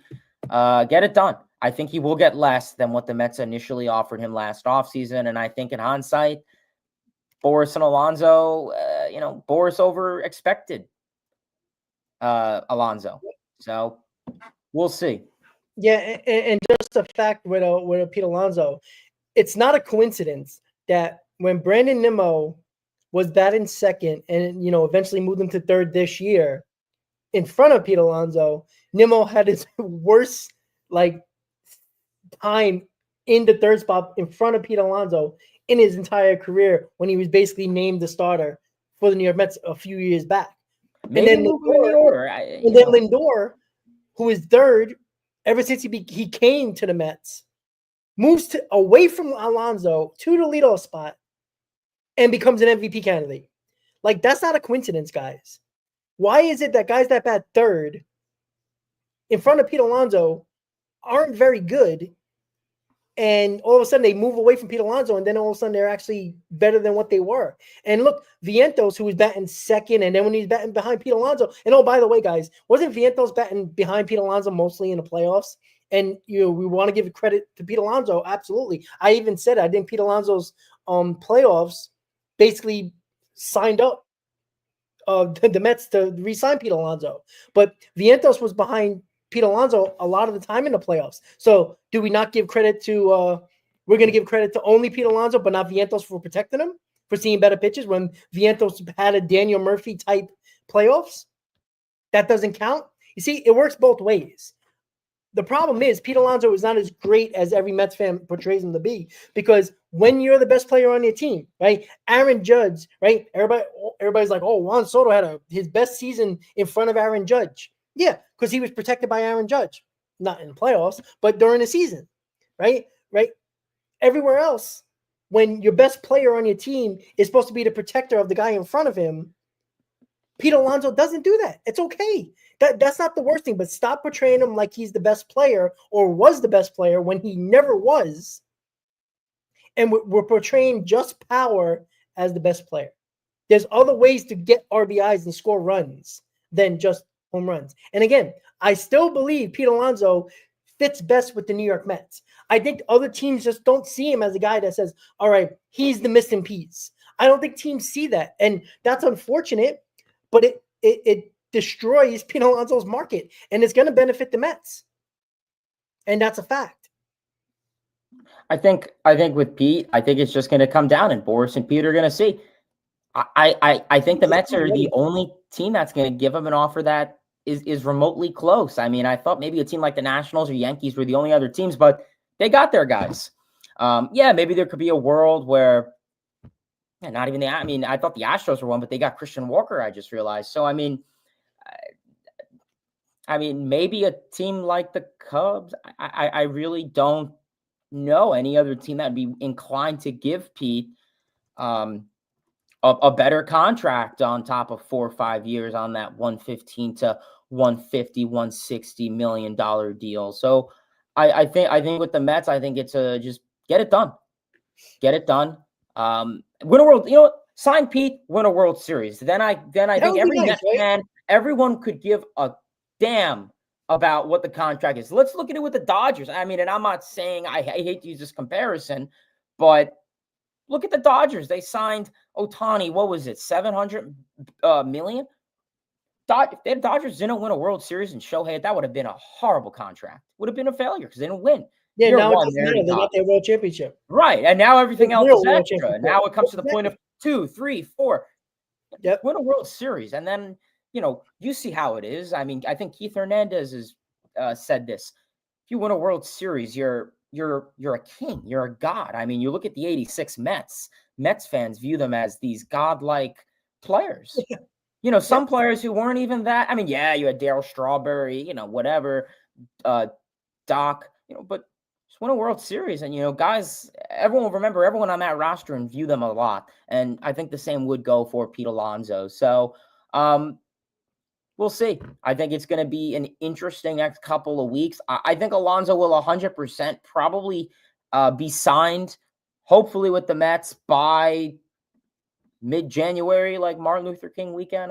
I could be wrong, but I think he would have a contract under then. I don't see Boris holding Pete, nor do I think Pete will want to hold off, because I think the worst thing Pete could do is wait to sign a deal till February, till everyone's reporting to spring training and the wherever they are. I think that would be the worst possible thing. And Boris loves to do that. He loves to make them, hold off. That would hurt Pete going into spring training, because he wouldn't get as much time to do, because you see what happens if they wait later in spring training. They just don't have enough under their belt. And that's when the 1-year deal might happen, in Chris's favor when he talked about it. But I don't know. It's going to be, look, here, it's very simple. Get Alex Bregman, get Pete Alonso, move Vientos to the DH. It's not a detriment to the Vientos at all, right? You're getting a Gold Glove champion at third base. You think Vientos wants to win, all right? It's like you're taking your bat out of the lineup here, and that's the reason why he was in the lineup, because of his bat. It's fine. You can still, Vientos is still in the lineup every day, right? It is what it is. You're trying to win a world championship. Feelings don't matter anymore. I'm so sick of, how do you think that's going to make Vientos feel? So I don't give a damn. Look, let me ask this then, and I know we said it before. I'm just curious your guys' thoughts, and then obviously you, Rob. You bring in Bregman, you put him at third, Vientos, DH, and whatever. Do you trade and write off Brett Beatty? Oh yeah, he's gone. I think they're going to trade him at some point. Yeah, I wouldn't be shocked. Somebody brought out, I think Chris or you brought out Contra up in regards to that. Marlins always wanted him in the past. Yep. Yeah, and maybe a Brett Beatty and maybe another top prospect for Alcantara, and you can take on that contract. We know the Marlins always love to shed payroll. It's a possibility, that might be a situation where, and again, I still like look, you have too many goddamn infielders as it is, and you have no room for, especially if you sign Bregman, right? There's basically no room at second base, and now you have 4 guys that can play second base that are top prospects, or at least were top prospects. Brady's not no more, but even Beatty's starting to play second base. So you got Mauricio, Acuna, Williams, and Beatty all vying for one position.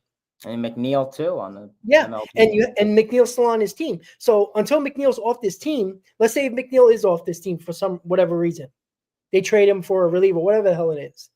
There's still one guy for one spot for 4 guys. At some point, you got to choose one and use others, or at least 2 out of the 3 as assets, and use them in a trade. You can't keep on holding on to them, because all they're going to do is keep losing value over the year. And if they don't have a good AAA, a minor league season, or God forbid get hurt, now they're not even trade value anymore. And that's the Mets. That's what the Mets are continuing to fall into in this aspect. No, and that's a good point you bring up, Robin. And I think, let's say there's a world where they ship off Beatty to wherever they get whatever pitching, outfield, whatever it is. It's going to be interesting coming spring training. What are the Mets going to – it's going to be a big competition. And, we'll talk about this more obviously in February, March, and the new year. But just to say it, so I could say, oh, I said it then, it's going to be an interesting competition for second base at spring training. I don't think the Mets are going to do this platoon at second base. No. It's not like how they did at the end of last season. I think it's going to be a big competition. McNeil at second base, Acuna at second base. No shot Williams makes the roster. Maybe he'll be a September guy, but it's still a guy to look at. No shot the Mets put Mauricio at second. He's way too I think they'd be more inclined to move to another position than second base, but it's going to be an interesting competition. I mean, I said it, I don't think Bregman would move to second. I don't see that happening. it's not like you're adding a great defensive guy at second. I think McNeil and Acuna or whoever plays second is offering great defense there side by side with Francisco Lindor. But, you look at this could really, really, really be a good defensive team if you look at it. I mean, obviously. Is key that Stearns always talked about. And then that's what is great defense, pitching, and power. And, that's what we could easily see. I mean, you look first base, Pete, okay, he's all right defensively. But then you look at it, Lindor, hopefully Vientos could really develop into something, whether that's Bregman, Nimmo. Yeah. I mean, now that you move Nimmo to left, which I think is probably where he'll play, great defensive team. And I think that's really what the Mets are going to value. Alvarez, I think, is great defensively behind the plate. I think last year he was just really hurt and went through a lot. So I think a full year of Alvarez will be great. So, and that's another thing, we talk about, if you get rid of Alonso, the power production. Well, I think Alvarez, a healthy season in the book, he can give you 30 to 40. I think give you, even if he gives you 20 to 25, you're adding Juan Soto that gives you 30 home runs. So it's like, there's your 55 home runs right there that are going to help you out. And you talked about if they do decide Bregman goes to second base, right? That also takes out the what was I going to say? The prospects. If Bregman goes to second and Vientos stays at third, and Pete Alonso's at first base, now none of your prospects have a position at all for a long time. So Williams can only play second, then you think? Well, I mean, where anybody's going to play? The whole infield is locked up for the next 3 to 5 years, if longer. You know what I'm saying? Like if you sign Bregman for second base, say 5 years, Lindor's here for the next 8 years. Pete Alonso, let's say 3-4 years, and you got Vientos who's still on a rookie deal. So it's like, where are these guys going to play? Unless Vientos falls apart and doesn't become the player we think he can be, these guys have nowhere to play. Like, I mean, is there any world where Williams could play the outfield, like center? Sure, but you got Gilbert. You know what I'm saying? So it's like there's no spot for you, and that's what I'm saying. Well, that's what I'm saying. Like that's why a trade for a top line starter makes more sense than signing a Burns. Even though I prefer Burns over Castillo, but you can't have a logjam of prospects in the infield that play basically the same position. You got no spots for them, so it's not like you can just call them up whenever you need them, because it's not the case. You're not projecting injuries here. You're projecting a healthy team in the infield, so there ain't nowhere to put these guys. And that's why I'm saying you got 4 guys right now that are all, besides Williams, can actually play at the major league level right now. Right? You just assume they can, right? Acuna, Mauricio, Jet Williams, probably not, but still, right? And he got McNeil in there as well. So it's like, that's a problem. At some point, you have to use them. I mean, it's not a problem. Like, it should be an asset for the Mets. Either one of them step up and take the job, which is great, but you're still leaving yourself with, well, what if McNeil has a great spring? You just going to trade him? What if he's on this team at spring training and he looks like old Jeff McNeil, hitting the ball to all fields, batting 300? What if he's looking like that again? You know what they're going to do? Correct. And what if he's the best guy out of the other 3 prospects we're talking about? They're probably going to go with McNeil. So now you got all 3 guys that one of them they want at second base are all going to be in the minor leagues. And now you're hoping they don't have down AAA seasons, because if they do, that value is going to, go down a little bit, and you might lose out on doing what you can do right now for starting pitching. Yeah, and I mean, I think it's tough. I mean, you said it best, and I totally agree, is, there's no guarantee that all these rookies are going to pan out to be MLB players. I mean, you look at the big 4 prospects that we looked at, 3-4 years ago when we started our YouTube channels, right? It was Francisco Alvarez, Brett Beatty, Ronnie Mauricio, and Mark Vientos. Out of those 4 guys, I would probably argue that Vientos it's probably, Vientos 1, Alvarez 2. Mauricio unfortunately got injured, and then Beatty really hasn't had the best of luck. Listen, I'll take 2 out of those 4 guys being successful. I mean, we looked at it a lot. A lot of the Mets farm system historically hasn't panned out long-term for the Mets. I remember we saw it over the summer that I think the Mets have the least percentage of guys that get drafted that make it to the MLB consistently. So, we're just going to have to wait and see. I think it's a spring training thing. It's a competition thing. They bring in Bregman. It's a good problem to have. It's a good problem to have exactly. a huge number of infielders because, like I said, it's a long season. Guys can get hurt. Like I said, we can go in. McNeil could play horrible. He could have a horrible spring training, be horrible in April, and then come in late April, May. They say, all right, you're done, Jeff. Rock the bench. Do whatever you want. Put him in the outfield, corner, whatever. And then they put, whoever at second base. So, you could always move guys around. Like I said, someone said in the chat before, Acuna, he's fast, he's athletic, he has a good glove. I mean, you could even consider throwing him in the outfield if you really had to. But right now, you look at the prospects in Acuna, in Clifford, in Gilbert. Hopefully they all pan out, but not all of them are. And it's a long season. There's plenty of injuries. The DH spot, we saw it last year. Really, JD Martinez was the main DH, but we saw Winker get a lot more time in the DH, so it'd be interesting to see them really rotate that DH spot a lot, and that's the luxury of having the DH in the National League. I think they're going to do that. And I think that, and I agree, that's what the Mets are going to do this year. I don't think there's going to be a definite DH unless Mark Vientos is put to the DH spot. I don't think the Mets are going to have a ready every single day DH. I think you'll have maybe the same DH for 3 out of the 7 days. Games a week. I really don't see them having an everyday DH. I think they're really going to mix it up. Yeah, and that's a great thing, right? You can, to take Nimmo off his feet for a day, let him DH. Right. You can DH Juan Soto one day to get better defense in right field. You can DH Pete Alonso for one day. Lindor with the possibility of the back might aching up once or twice a week. You could throw him at DH. There's a lot of options there. And before we end the stream, I just want to bring up the comment, super chat here. If we don't make any more big moves, how do you envision DH? I think we just talked about it.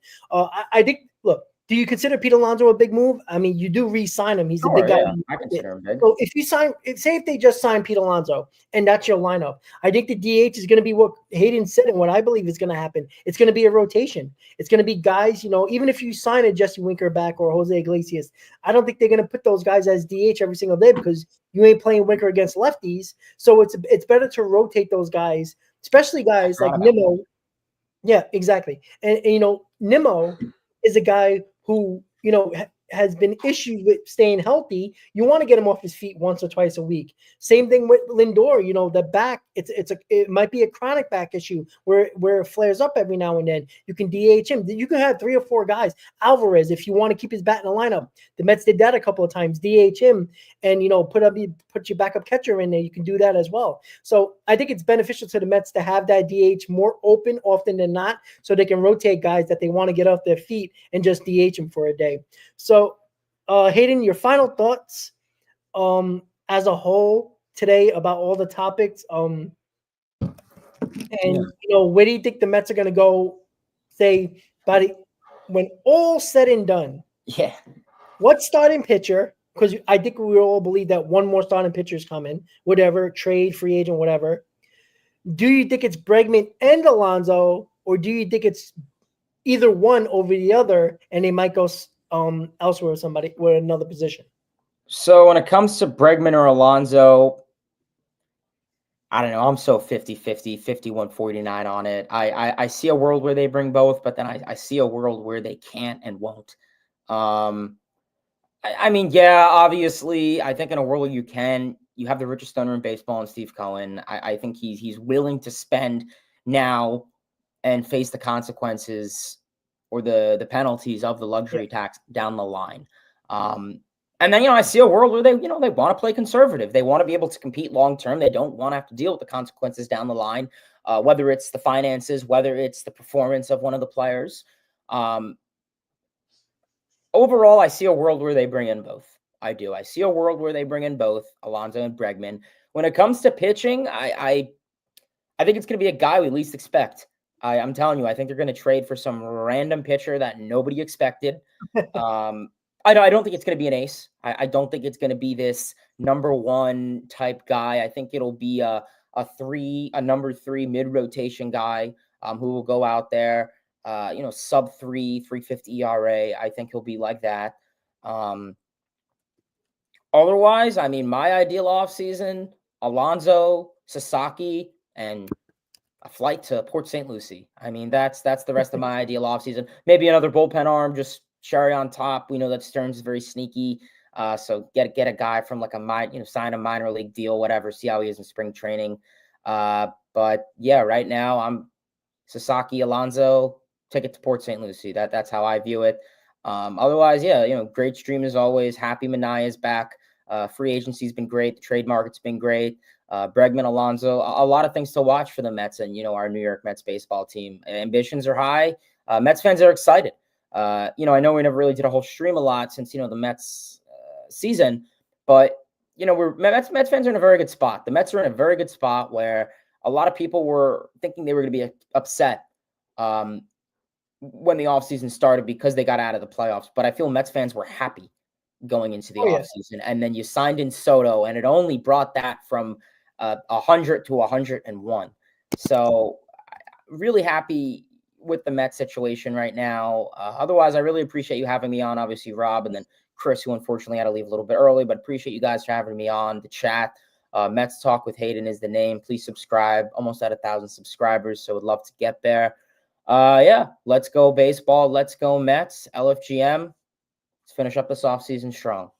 Yeah, and that's what we're hoping for from our New York Mets. And Met fans, make sure you stay up all night because the Mets do most of their signings between 10 p.m. and 2 a.m. in the middle of the night when most people are sleeping. So, stay up because the Juan Soto happened like around 10:30, 11 o'clock. The Montage sign, I think, happened a little late at night or early in the morning. And then Sean Manaea was like 2:30 in the morning. So, the next signing, Pete Alonso or anybody else, is going to happen probably when we are dreaming about the Mets World Championship in 2025. So with that said, guys, thanks, Hayden, for popping on the hot stove. Again, we will have him back. And, we're probably going to do a show during the season with probably all of us just to do a, maybe roundtable back or maybe something different like that during the season. So with that said, guys, thank you for tuning into another Mets Hot Stove, episode 19 of the Hot Stove. I mean, it's going by quick, guys. We're a week away from the new year already. Little than we know, we're going to have pitchers and catchers, very shortly. And we're going to be talking about the roster, and hopefully it's set by then so we can actually really talk about lineups and rotation and the excitement of going into the 2025 season with a successful 2024. So with that said, have a great night, guys. Enjoy the rest of your week. Have a great holiday. And let's go Mets, guys. Have a great night. See you next time.